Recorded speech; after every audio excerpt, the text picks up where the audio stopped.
एक business entity है, उसी में अलग अलग डिविजन्स होंगे। फॉर एग्जांपल एक सेल्स को देखेगा, एक परचेजेस को देखेगा, एक पैटी एक्सपेंसेस को देखेगा। तो एक ही बिजनेस एंटिटी में डिफरेंट डिफरेंट डिविजन्स हो सकते हैं, ठीक है, डिफरेंट डिफरेंट डिपार्टमेंट्स हो सकते हैं। तो सेम बिल्डिंग्स में जो लोकेटेड होते हैं, फॉर एग्जाम्पल कोई फर्नीचर के लिए, कोई गिफ्ट आइटम, कोई ज्वेलरी के लिए, तो डिफरेंट डिफरेंट डिविजन्स होते हैं, वो डिपार्टमेंट्स बोलते हैं उनको। तो ब्रांचेस की अगर टाइप देखें तो हमारी होती है क्लासिफिकेशन में, एक होती है इनलैंड ब्रांच, एक होती है फॉरेन ब्रांच, जो सेम कंट्री में, एक होती है फॉरेन कंट्रीज में।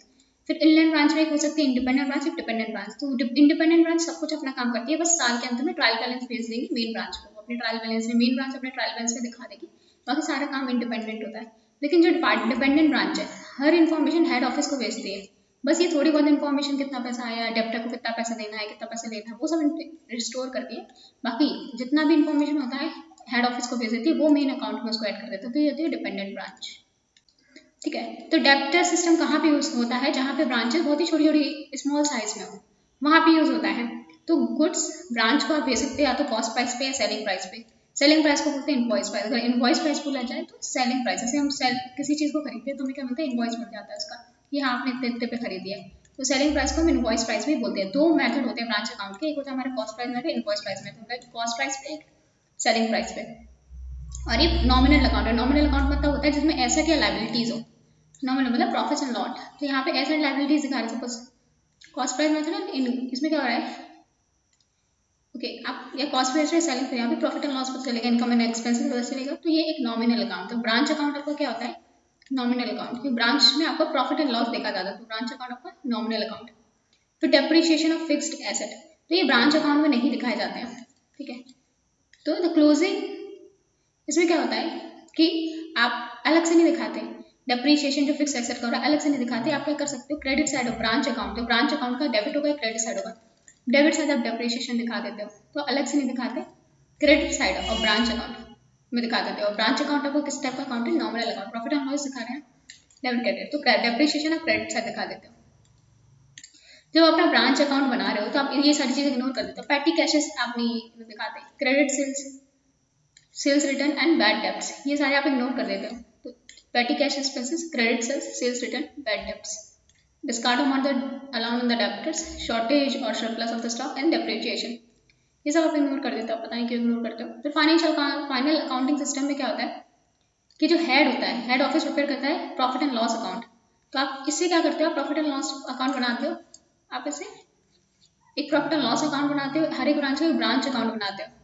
तो ये इससे ब्रांच अकाउंट से क्या पता चलता है, कितना अमाउंट किसी ब्रांच को ड्यू है या कितना पैसा उससे लेना है, कितना पैसा आना है। तो ब्रांच अकाउंट आपका क्या है, एक पर्सनल अकाउंट। इस केस में क्या होता है, पर्सनल अकाउंट होता है ब्रांच, क्योंकि आप क्या कर रहे हो, पर्सनल अकाउंट क्या करता है, किसी पर्सनल को रिप्रेजेंट करता है। ये ब्रांच किसी पर्सन को रिप्रेजेंट कर रहा है, किसी ब्रांच को रिप्रेजेंट कर रहा है, तो पर्सनल अकाउंट, ठीक है। प्रॉफिट एंड लॉस कैसे निकालते हैं, memorandum branch trading and profit and loss account से। तो अकाउंट प्रिपेयर किया जाता है कितने गुड्स बेचे हैं ब्रांच को, ठीक है, not the invoice price. Cost पे ये आप क्या करते हो, ब्रांच अकाउंट किस पे बनाते हो, कॉस्ट पे, ना कि इनवॉइस प्राइस पे, मतलब सेलिंग प्राइस पे नहीं, कॉस्ट प्राइस पे बनाते हो। एंड हेड ऑफिस जो होता है मेंटेन करता है ब्रांच अकाउंट, कौन मेंटेन करता है, ब्रांच अकाउंट को हेड ऑफिस।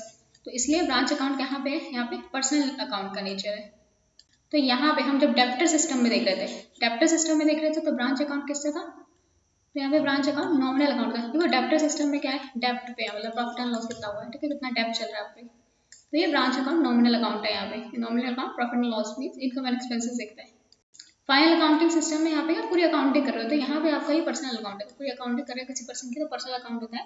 तो ये ट्रांजेक्शन दिखाता है हेड ऑफिस एंड ब्रांच की, ठीक है। और ऊपर से ये सिर्फ क्या दिखाता है कि कितने ट्रांजेक्शन हुए हेड ऑफिस एंड ब्रांच के, तो ये पर्सनल अकाउंट है, ट्रांजेक्शन दिखा रहा है हेड ऑफिस एंड ब्रांच के, तो this branch account is personal account. Final accounting system इस ट्रांजेक्शन दिखाते हैं head office and personal branch में कितने ट्रांजेक्शन हो रहे हैं। तो दिस फाइनेंस अकाउंटिंग सिस्टम में जो ब्रांच अकाउंट होता है that is a personal account.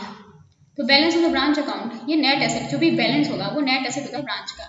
Suppose कितना ट्रांजेक्शन दिखाया, कितना गया, कितना आया, फिर जो नेट बचा वो क्या हो जाएगा, बैलेंस हो जाएगा उस ब्रांच का, नेट एसेट हो जाएंगे उस ब्रांच के। फिर हमने देख लिया डेप्टर सिस्टम, ठीक है, अकाउंट मेंटेन करने के ब्रांच के, ठीक है। फाइनल अकाउंटिंग सिस्टम जिसमें पूरा ट्रांजेक्शन दिखाया जाता है। यहाँ पे ब्रांच अकाउंट होता है हमारा नॉमिनल अकाउंट, ठीक है, इस केस में डेप्टर सिस्टम में। And in final accounting system में जो ब्रांच अकाउंट है पर्सनल अकाउंट, यहाँ पे जो ब्रांच का बैलेंस बचता है नेट एसेट और ब्रांच। फिर इससे होता है स्टॉक एंड डेप्टर सिस्टम। तो इसके सिस्टम के अंदर होता है head office does not open to any does not open any branch account. तो यहाँ पे स्टॉक एंड डेप्टर सिस्टम में हेड ऑफिस किसी भी ब्रांच का कोई अकाउंट नहीं खोलता है, ठीक है। हर एक ब्रांच में एक ब्रांच स्टॉक अकाउंट प्रिपेयर करते हैं। तो इसमें क्या करते हैं, कोई अलग से ब्रांच अकाउंट नहीं खोल रहा है, हर एक ब्रांच का प्रिपेयर किया जाता है branch stock account, branch expense account, branch adjustment account, goods sent to each branch account, profit and loss of the each branch. तो ये सारी चीजें कि ब्रांच में कितना स्टॉक है, कितना एक्सपेंस हो रहा है, कितना एडजस्टमेंट करना है उसका, गुड्स कौन कौन से बेच रहे हैं और प्रॉफिट क्या हुआ, प्रॉफिट या लॉस क्या हुआ है ब्रांच में। तो ये क्या करते हैं, अकाउंट्स में कुछ कंट्रोल रखते हैं फॉर रिकॉर्डिंग वेरियस ट्रांजेक्शन। तो ये अकाउंट कौन के होते हैं, उनका ब्रांच में कितना स्टॉक दिया, कितना डेप्ट है, कितना एक्सपेंसेस है, कितना कैश है, कितने गुड्स बेचे हैं और कितना फिक्स एसेट है ब्रांच का, ठीक है।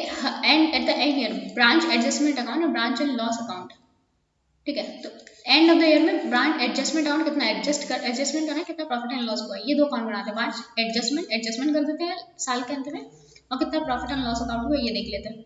ये तभी यूज कर जाता है, it is used only when goods are invoiced at selling price which is not.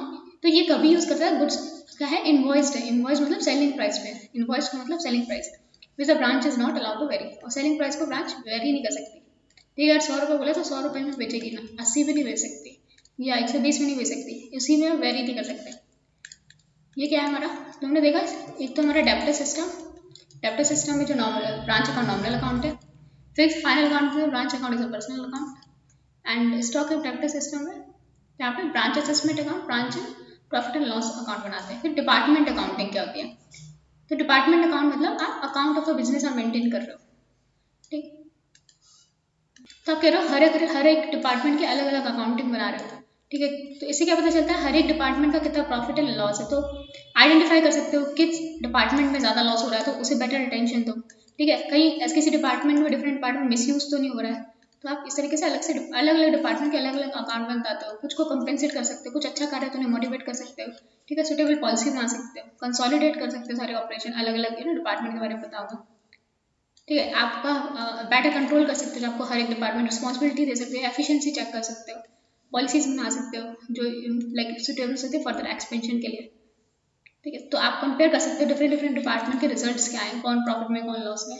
ऐसे ऐसे होते हैं जो सिर्फ डिपार्टमेंट स्पेसिफिक है, सपोज ये खर्चा सिर्फ एक डिपार्टमेंट का रहा है, फॉर एग्जाम्पल एक पेंटिंग वाले डिपार्टमेंट है तो पेंसिल लाना, पेजेस लाना एंड और कलर्स लाना, ये सब इसी डिपार्टमेंट का है, तो इसमें कोई प्रॉब्लम नहीं, आप उसी डिपार्टमेंट में डाल दो। कुछ ऐसा खर्चा होता है जो किसी पर्टिकुलर डिपार्टमेंट में आप नहीं दे सकते हो, ठीक है। जैसे एडवर्टीजमेंट एक्सपेंसेस हो गए, सैलरी हो गई मैनेजर्स की, तो हर एक डिपार्टमेंट का पूरा एज अ होल पूरी बिजनेस का देखा जाएगा, ना कि किसी डिपार्टमेंट का। तो ये आता है आप इस तरह एक्सपेंसेस को एलोकेट कैसे करोगे। तो बेसिस ऑफ एलोकेशन क्या है, फॉर एग्जाम्पल सेलिंग कमीशन है, ठीक है। कितना कमीशन मिलेगा, जितने सेल्स करोगे उतना ही मिलेगा। बैड डेप्ट, सपोज बैड डेप्ट है, उसमें एक्सपेंडिचर जितना सेल्स होगा उस तरीके से उसी हिसाब से बैड डेप्ट देखे जाएंगे।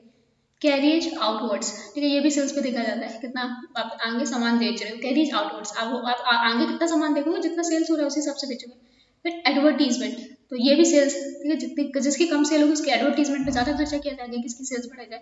फिर हर एक डिपार्टमेंट को उतना स्पेस एलोकेट किया एडवर्टीजमेंट के लिए, उस पर डिपेंड करेगा advertising sales and space allocated to each department. फिर रेंट्स एंड रेट्स, कितना एरिया, रेंट कितना है, सपोज आपने 2 स्क्वायर किलोमीटर लिया, कितना एरिया, फ्लोर एरिया पर डिपेंड करता है। बिल्डिंग इंश्योरेंस, वो भी कितना बड़ा एरिया उस पर डिपेंड करता है। बिल्डिंग रिपेयर, वो भी फ्लोर एरिया।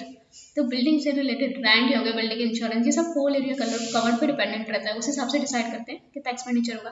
फिर लाइटनिंग पॉइंट्स कितने फ्लोर पे, लाइटनिंग मतलब कहाँ लाइटनिंग आप कितनी लगा रखी है, ठीक है, एरिया कितना एरिया कवर किया है लाइटिंग में, तो उस पर डिपेंड करता है।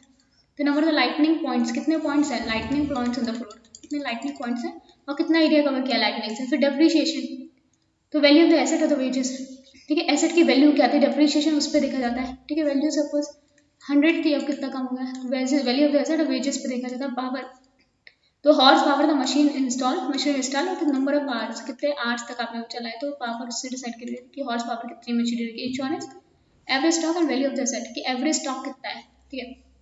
सपोज स्टॉक है 100 रुपीज़ का, तो इंश्योरेंस उसी हिसाब से लोग एवरेज स्टॉक है कितना, आपके पास रहता कितना है, तो इंश्योरेंस देते हैं average stock and value of the asset. तो ज़्यादा वैल्यू होगी तो ज़्यादा प्रीमियम पे करना पड़ता है। स्टॉक कितना है, ठीक है, ज़्यादा स्टॉक होगा तो ज़्यादा प्रीमियम पे करना पड़ेगा, तो इंश्योरेंस आप स्टॉक पे या वैल्यू ऑफ द एसेट पे देखते हो। फिर वर्कमैन कंपेंसेशन, कितना कंपेंसेशन देगा, वेजेस के अकॉर्डिंग देगा। सपोज वेजेस का X%, वेजेस का 10% कंपेंसेशन देगा, वर्कमैन कंपेंसेशन। तो वेजेस पे कैलकुलेट करते हैं। लेबर वेलफेयर एक्सपेंसेस, कितने एम्प्लॉयज़ हैं, ठीक है। वेलफेयर पे कितना पैसा जाएगा, जितने एम्प्लॉयज हैं, expenses multiply number of the labours, तो जितने नंबर ऑफ एम्प्लॉयज ज़्यादा होंगे उतना ही ज़्यादा एक्सपेंस होगा लेबर वेलफेयर पे। ठीक है, कुछ ऐसे लॉसेस होते हैं वो आप डिफरेंट डिपार्टमेंट्स को नहीं अलोकेट कर सकते पूरे, मतलब एज अ बिजनेस में वो लगते हैं, for example audit fee, interest on the loan and managers को पैसे देना है, ये आप चार्ज करते हो combined profit and loss, general profit and loss account पे। तो जैसे पर्टिकुलर एक तो कुछ ऐसा पैसा जो पर्टिकुलर डिपार्टमेंट का होता है, कुछ होता है कि कुछ मिल के 2-4 डिपार्टमेंट का है, फिर आपको उनको जितना भी खर्चा हो रहा है उनको सम सुटेबल बेसिस पे आपको करते हैं अप्रोशन करते हैं डिफरेंट डिपार्टमेंट में। एक खर्चा हुआ सपोज पानी का, ठीक है, पानी का नहीं है सपोज पेन्स का, तो 3 डिपार्टमेंट को पेन की जरूरत है, ठीक है, तो उनमें रेशियो आप कर दोगे। कुछ ऐसा है कि डिफरेंट डिपार्टमेंट्स को आप नहीं एलोकेट कर सकते, तो ये जाता है general profit and account, profit and loss account of the business. फिर इंटर डिपेंडेंट ट्रांसफर होते हैं, इंटर डिपार्टमेंटल ट्रांसफर, ठीक है, तो आप इंटर डिपार्टमेंट ट्रांसफर कैसे कर सकते हो, कॉस्ट प्राइस या सेलिंग प्राइस पे करते हो, सेलिंग प्राइस मतलब इनवॉइस प्राइस पे भी कर सकते हो। तो ये आप क्या करो, सप्लाई करते हो one department to another cost price पे, ठीक है, करस्पॉन्डिंग एंट्रीज वो किस पे लिखते हो, कॉस्ट प्राइस पे। This does not involve any adjustment at any stage, तो यहाँ पे कोई एडजस्टमेंट नहीं करना पड़ता क्योंकि कॉस्ट प्राइस पे बेच रहे हो। लेकिन जब आप वुड को सेलिंग प्राइस पे या ट्रांसफर प्राइस पे बेच रहे हो, ट्रांसफर प्राइस पे बेच रहे हो, तो आप मतलब ट्रांसफर प्राइस का मतलब क्या हुआ, सेलिंग प्राइस मतलब कॉस्ट भी प्रॉफिट भी है, सेलिंग प्राइस मतलब कॉस्ट है उस पर कुछ प्रॉफिट लगा के सेल करते हो ना, तो ट्रांसफर प्राइस क्या है, cost as well as profit. लेकिन अगर आप कुछ ऐसा स्टॉक है, ठीक है, आपने सेलिंग प्राइस पे ट्रांसफर प्राइस पे भेजा था और वो अनयूज रह गया, अभी वो बिका नहीं है, तो इसमें अनरियलाइज प्रॉफिट भी आपने ऐड कर लिया जबकि वो अभी बिका नहीं है, तो क्या होगा, इसका मतलब आपको कुछ एडजस्टमेंट करना पड़ेगा। तो कॉस्ट प्राइस पे करेगा तो कोई एडजस्टमेंट नहीं करना है, नो एडजस्टमेंट। लेकिन अगर आप सेलिंग प्राइस पे बेच रहे हो, ट्रांसफर प्राइस पे बेच रहे हो, मतलब उसमें कॉस्ट प्लस प्रॉफिट है, तो आपको कुछ एडजस्टमेंट करना पड़ेगा। तो आप कैसे करते हो, but creating a stock reserve, आप स्टॉक रिजर्व क्रिएट करते हो और ऐसे करते हो। तो स्टॉक रिजर्व क्यों क्रिएट करो, क्योंकि आपने सेलिंग प्राइस पे रिकॉर्ड कर रखा है, मीन ट्रांसफर प्राइस पे रिकॉर्ड करते हैं, लेकिन अभी वो उसको रियलाइज नहीं किया, तो अनरियलाइज प्रॉफिट का एलिमेंट आपने ऐड कर लिया जबकि अभी वो बिका नहीं है, तो आपके पास प्रॉफिट आया नहीं है। तो आप इसमें क्या करते हो, स्टॉक रिजर्व क्रिएट करते हो। क्या क्रिएट करते हो, स्टॉक रिजर्व। और आप account general general profit account debit, तो general profit and loss account debit, general profit and loss account से डेबिट हो रहा है टू स्टॉक रिजर्व, कहाँ पे जा रहा है, स्टॉक रिजर्व पे जाएगा। तो अनरियलाइज प्रॉफिट, ठीक है, क्या होता है, difference between selling price and cost price. तो प्रॉफिट क्या होगा, selling price minus cost price, ठीक है, cost price of unused and unsold unused product.